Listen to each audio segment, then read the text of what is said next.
Okay, we got to talk about the new album, but both with Red and Speak Now, you know, those were obviously country albums, and you have that familiar audience. When you went in to make this album, 1989, was it already, I'm going to go in, I'm going to make a pop album, or was it something that just kind of happened, you know, naturally, where all of a sudden you were hearing yourself pick certain songs where it was like, you know what, I'm going to go in this direction? Well, the reason I like to take 2 years to make an album is because I like to let it become what it's going to become on its own. You know, when I start making an album, I usually spend about 6 months writing and writing and writing, and then usually all of that stuff that I've written in the first 6 months gets thrown out. Wow. Because the songs can be great, but if they sound too much like the last album and not like the new album, it takes a while to get to a point where you realize you're creating a new sound.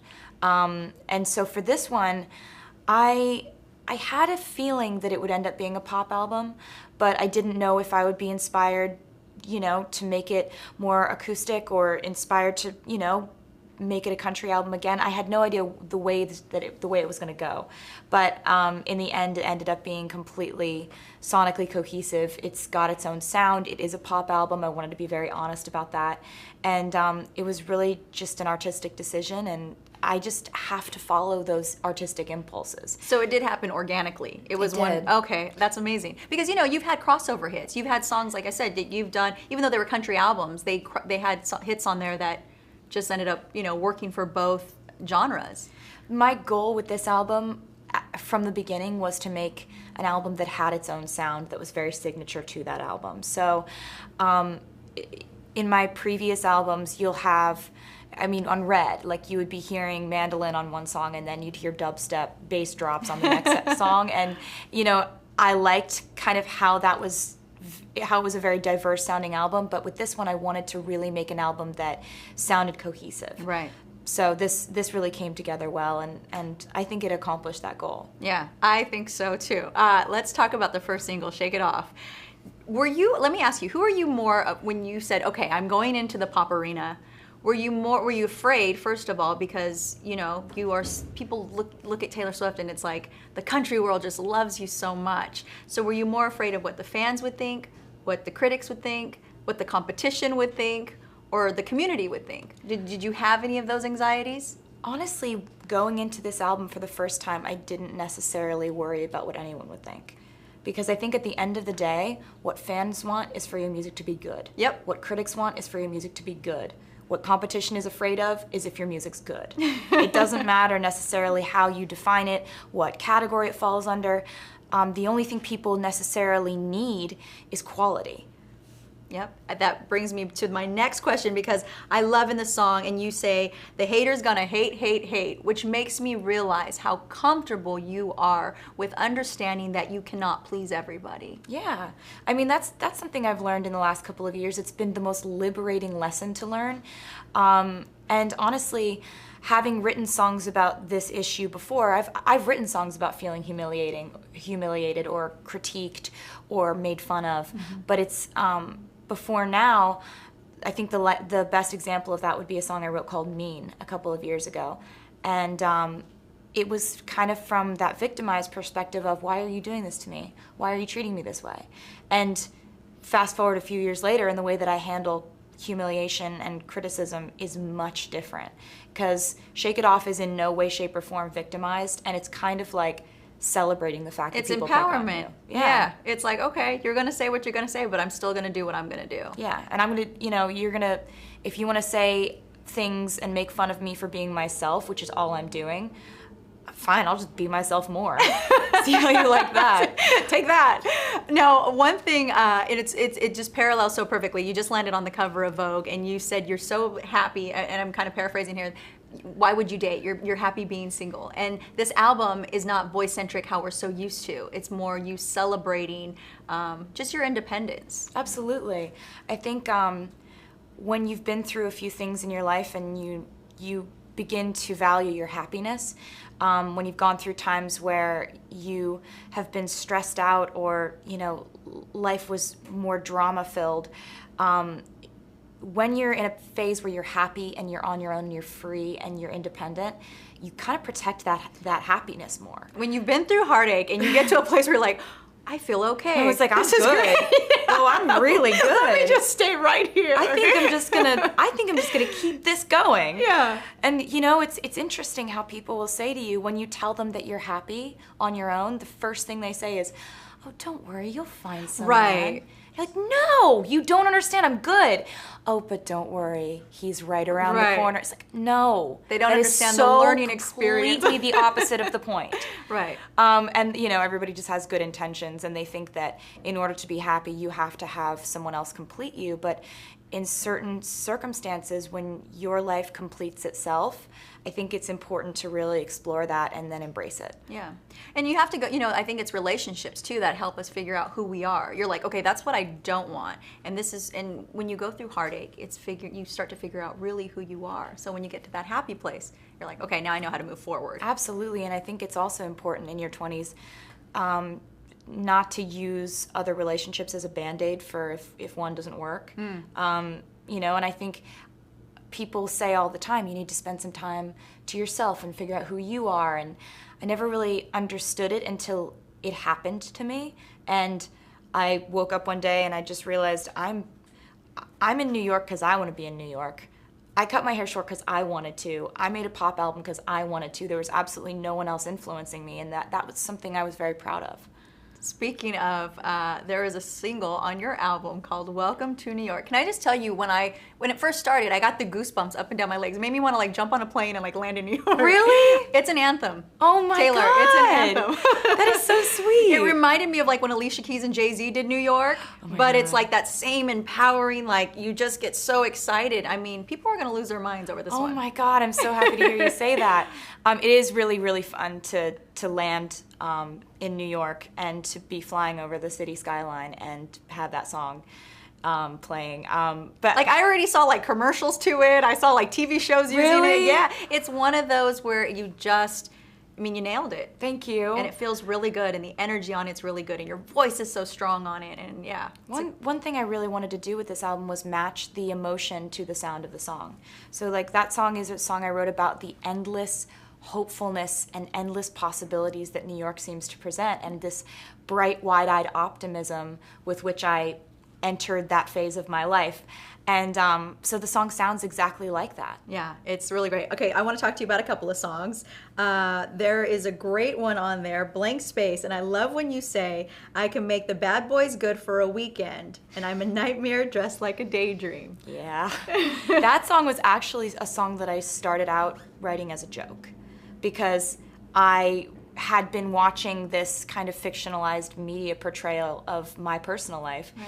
And I was thinking, what would I write if all of these things were true? If I really was a crazy serial dater who's over emotional and spiteful and goes to her evil lair to write songs as emotional revenge. I just kind of thought about how interesting that character actually is and what song I would write if I were her. And I love that you address that. Yeah, it's I think if I make the joke first, you take the power out of it. Yeah. It's kind of look how ridiculous you guys are being. And, yeah, obviously we know everything that gets painted in the media is over-exaggerated, yeah. It's so much more fun to laugh at things. I've realized that. Nobody wants to sit there and talk to me about oh, people are saying things about me that aren't true. It's so sad. It's so hard. It's so hard to live this life. It's first of all, it's not hard. Thank you. Thank you for saying that. So I love that you appreciate what you have. It's much more, I think it's much more tasteful, and people can tolerate it more if I'm just laughing at the things that bother me. Right. Okay, so another song which I love is "Out of the Woods." And I love the chorus on it because you say, "Are we out of the woods? Are we out of the woods? Are we in the clear?" And it just reminds me so much of when you start dating someone. It's almost like you can't wait till you hurry up and get to the "I love yous" because then you're anxiety. "We're in the clear. We've made it." Yeah, that was another song that I feel sounds exactly like that emotion, that frantic anxiety of wondering if you're on solid ground yet. And I wrote that about a time in my life where I was in a relationship that just I was always kind of wondering, where do we stand? Where do we stand? Yeah. What are we? I mean, and I think that song kind of celebrates the fact that all relationships of any kind can enrich your life, even if it's full of anxiety, even if it ends, even if you don't know where you stand, even if the floor could drop out from under you 2 steps ahead of you. I think that song really kind of celebrates the fact that even if there is that constant question mark, it can still be something exciting and still something you're willing to go through. Oh, absolutely. That is such a relatable thing. In it, though, you also say you talk about a snowmobile accident and having to go to the emergency room. And I'm thinking, you're so truthful in your songs. How did that not make it to the press? Well, you in an emergency room, like, after. I try not to go into too much detail with it because I think that with that part of the song, that was just something that happened in my life. And I think that, honestly, I think I put that in there because people think they know the exact narrative of the way that my life has gone. And they think that... They know everything. They think that everybody who reports something is telling the truth. Every, source is a real friend close to me. When truly... The reason most of the things in the media that are written about me aren't true is because none of my real friends would ever talk to the press. Right. And if you go through something like an actual life-changing event and nobody reports it to the press, people think it didn't happen. But the truth is, most people are good. Most people are trustworthy. Most people are professional. And you only get this handful of very loud people who are very gossip-centric. Right. Amazing. Okay, so moving on now, I want to get to you living in New York and just how it's changed because, you step out of your building and it's like the paparazzi's there, but it's not as crazy, obviously, as it is in Los Angeles and other parts of, the country. Do you ever feel, Taylor, that would you ever be able to live a normal life, like catch a cab or go grocery shopping or... Oh, I go grocery shopping all the time. Do you? Yeah. I mean, that's the cool thing about New York is I can walk to the grocery store. It's weird to know the dynamics of paparazzi in different cities. That's a very strange concept to me. But in New York, they usually are far away with a long lens camera, which, I mean, the concept is creepy, but if it's going to be there, I'd rather them be across the street. Right, than in your face. Right in my face. And, the things that kind of bother me are the video cameras, when they shove a video camera in your face and they're saying things and trying to get your response. That's what kind of makes you feel weird about anxious. Places like LA and stuff. But New York, those guys are out in front of my house every day. So, I mean, I can, they know I can hunch over and run into my car and not give them a shot if they say something mean. But I'm going to take my time and walk slowly and walk at a normal pace if they're just polite. Right. Yeah, so it's a relationship. I totally get that. It's a weird relationship, but it is a relationship. I want to talk to you about the deluxe album containing these voice memos you record that when you get an idea about what you want to have on your album, or maybe it's a medley or lyrics, you record them into your phone. Yeah. And one thing we're doing with this album that we've never done before is on the Target Deluxe Edition, we're actually going to be, I put 3 of those voice memos on the album so that they can hear where the song started and then where it ended up. And when you hear me say voice memos, you might think I'm talking about a demo, a rough recording in the studio that's just acoustic, but it's really pretty good.